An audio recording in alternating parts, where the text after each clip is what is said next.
Okey, Assalamualaikum. Jadi kat aku ni ada sebiji van lah, van kilang. Okey, van kilang ni dia nama Ford lah. Okey, so aku tak tahu model apa. Tak tahu nombor model dia, chassis dia apa semua aku tak tahu lah. Yang aku tahu van Ford, van kilang. 11 seater. Okey, so apa masalah van ni? Okey, masalah van ni, dia apa ni? Dia cakap power window belah driver ni rosak. Tak boleh nak naik lah, tak boleh nak naik. Okey, jadi kita try dulu. Buka switch 2 kali. Okey, so tengok yang belah sana. Switch dia dekat sini. Okey, turun. Okey, naik. Okey, so tengok yang belah sini. Tak ada lah. Okey, naik. Tak boleh nak naik. Turun pun tak ada bunyi. So tak ada bunyi lah. Tapi untuk van ni tak pasti switch dia guna yang ni ataupun guna yang ni. Sebab yang ni dia ada tambahan switch. Okey, kemungkinan switch dia ni rosak. Lepas tu nak cari tak ada model kan, nak cari payah. So dia ganti dengan switch ni lah. So tak tahulah, aku rasa yang ni switch dia kot. Sebab kalau bukan switch cermin, switch apa lagi? Kan mesti yang ni lah switch cermin. Kemungkinan yang ni rosak lah, aku rasa lah. So kita try main yang ni pula. Sama juga senyap. Okey, tak ada bunyi. Okey, jadi sekarang ni aku nak kena buka dulu door trim dia ni. Okey, nak kena buka dulu door trim dia ni. Lepas tu nak check api dekat motor dia. Kalau aku main switch, api sampai, positif ada, negatif ada, maknanya motor rosak lah. Okey, kalau tak sampai api positif dengan negatif ataupun 12 volt dekat motor dia, maknanya switch ni lah yang rosak. So nak kena tengok dulu switch yang mana satu. Okey, tapi itulah, biasa switch payah nak rosak. Okey, so memang aku suspect motor lah. Tapi tak apa, kita try dulu. Okey, so nak buka door trim ni ada beberapa skru lah. Kau kena buka. Satu dekat sini. So nampak ada lubang situ. Kau kena tui lubang tu, baru kau nampak skru. Mana aku punya barang tadi. Okey, ni kau tui dalam ni.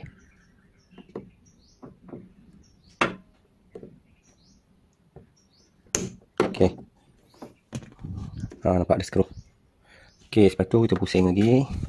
Sini semua tak ada. Sini satu. Sini dia pakai fastener. Okey, so yang ni kena cabut lah ni. Ini nak cabut senang je. Kau tarik je lah yang ni. Okey, tarik je. Kaki dia pun tak ada dah. Ni dia pakai fastener satu.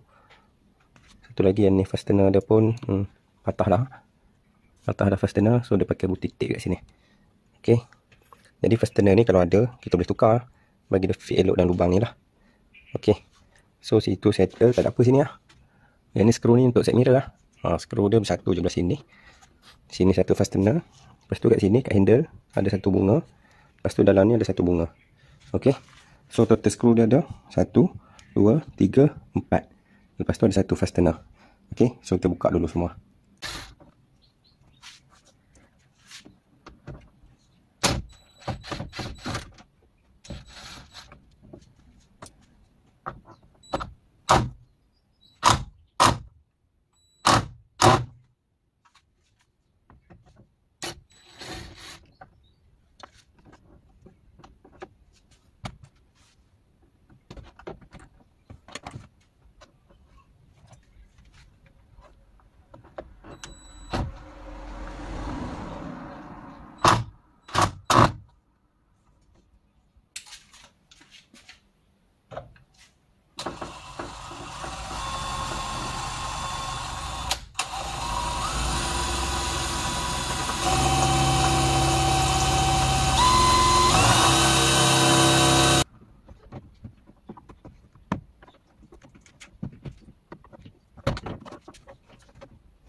So motor aku dah beli motor baru. Ni motor lama lah. Jadi kalau nak cari sebiji macam dia tu memang agak susah lah. Okay, memang agak susah. Jadi kalau kau nak senang, kau buka yang lama, yang rosak, kau bawa pergi kedai. Nanti pandai-pandai lah kedai spare part tu cari yang mana yang lebih kurang sama. So yang ni bila kita ukur tengok, dia nampak lebih kurang sama lah ya. So kita tengok kedudukan 3 skru dia ni. Okay. Dia ngam lah. Jadi okey lah. Boleh pakai lah motor ni. Kita tengok kedudukan skru dah. Okey. Walaupun bentuk dia sedikit berbeza. Lepas tu soket dia ni kat bawah. Yang ni kat atas. Tak ada masalah. Janji dia lebih kurang sama aja. Okey. Janji dia lebih kurang sama. Yang paling penting sekali skru ni lah. Kedudukan skru ni. Okey. So kita test dulu pasang. Tengok dia function ke tak function lah. Sekiranya dia tak hidup, kita pergi kedai, kita tukar balik yang baru lah. Kita try dulu. Okey, jom.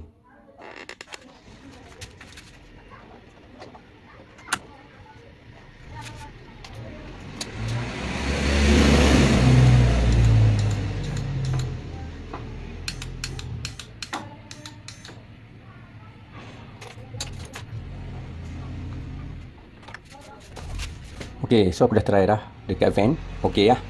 Dia function lah. Jadi kita boleh pasang lah. So lepas kita pasang, kita try main switch tu, turun naik, turun naik. Sekiranya dia terbalik. Okey, dia terbalik. Yang ni kita tekan sepatutnya dia naik, tapi dia turun. Yang ni kita tekan sepatutnya dia turun, tapi dia naik. So apa yang korang kena buat, korang kena cabut wayar ni. Pin dia ni, korang kena terbalikkan dua ni. Okey, balikkan. Cabut yang biru masuk kat merah, cabut yang merah masuk kat biru.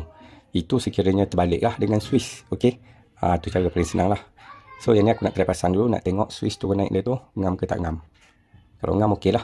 Sekiranya terbalik, aku akan terbalikkan wayar dekat soket ni lah.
Okey, so dah siap pasang.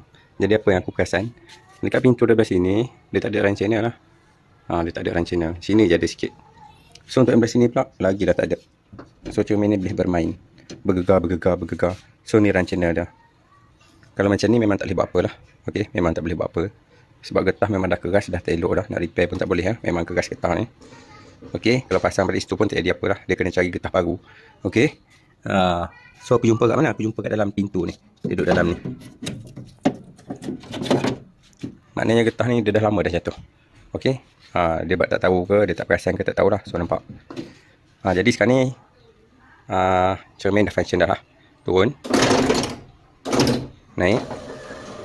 Turun. Tapi jadi macam tu lah. So nak kena cari run channel pula lah. So benda ni ialah van. Lama aku pun tak tahu spare part nak cari mana. So kena bagi orang cari dulu lah. Nanti aku akan pasang balik lah. Okey. Sebab nak cari benda-benda macam ni payah sikit.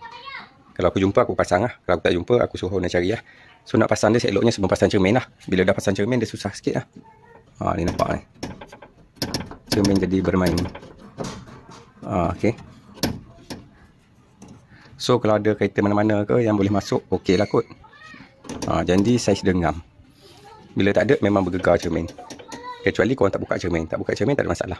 Okey, kalau buka tutup memang masalah lah. Nak naik okey. Nak turun dia lah teruk. Okey. So ini aku akan info kat mana lah. Okey, lepas tu boleh pasang balik lah. Door trim pad lah tu. Door trim pad. So macam mana korang buka door trim pad, macam tu lah korang pasang. Senang je lah. Senang je. So tadi masa awal video tadi skru ni aku tak boleh buka. Okey, ni lah skru dia. Dah tembak mati terus dekat plate besi ni. Nampak? Dah berkarat dah.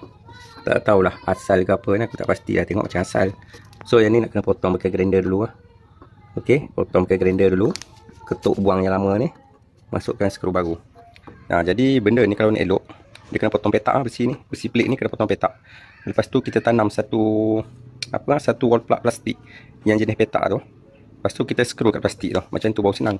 Kalau skru terus kat besi ni, macam ni lah. Macam ni lah masalah dia. Okey. So banyak kerja sikit lah. Potong, buang dulu, potong. Lepas tu potong petak. Nak potong petak pun payah. Kalau ada die grinder, okey lah. Kita boleh canai sikit-sikit kan, buat petak. Lepas tu kita tanam grommet ataupun fastener plastik yang petak. Okey, dia petak 4 segi. Tanam dalam ni. Jadi skru tu dia akan skru ke plastik tu. Barulah tak ada masalah. Skru macam ni senang lah. Okey, skru tu ke besi bagi mati. Tapi bila dah lama tak buka, dia berkarat. Dah jadi masalah. Okey. So untuk tingkap dia tak boleh naik, settle dah. Jadi masa aku test tadi, kan ikut wayar yang asal dia ni. Bila aku turunkan tingkap, dia naik. Bila aku naikkan tingkap, dia turun. So aku terbalikkan wayar dekat sini. Okey. Biru ni asal duduk kat sini, merah kat sini. Jadi aku terbalikkan dua tu. Supaya aku nak tekan kat sini cermin naik, tekan kat sini cermin turun. Okey. So dia tak ada masalah pun sebenarnya. Tapi kalau boleh nak buat, bagi ikut spek dia lah. Turun, naik kan. Okey. So tak ada apa lah. Itu je lah kot. Boleh pasang balik lah. Door trim. Tapi sebelum tu kena repair dulu lah ni. Kena repair dulu ni. Okey. Okey. Tu je video untuk kali ni. Van kilang Ford. Cermin tak naik. Masalah dia, motor dia dah rosak, dah kong. Okey. Lepas tu macam mana nak buka door trim pad, macam mana nak buka regulator, nak tukar motor, macam mana nak buka cermin, nak keluarkan cermin lah. Okey, assalamualaikum.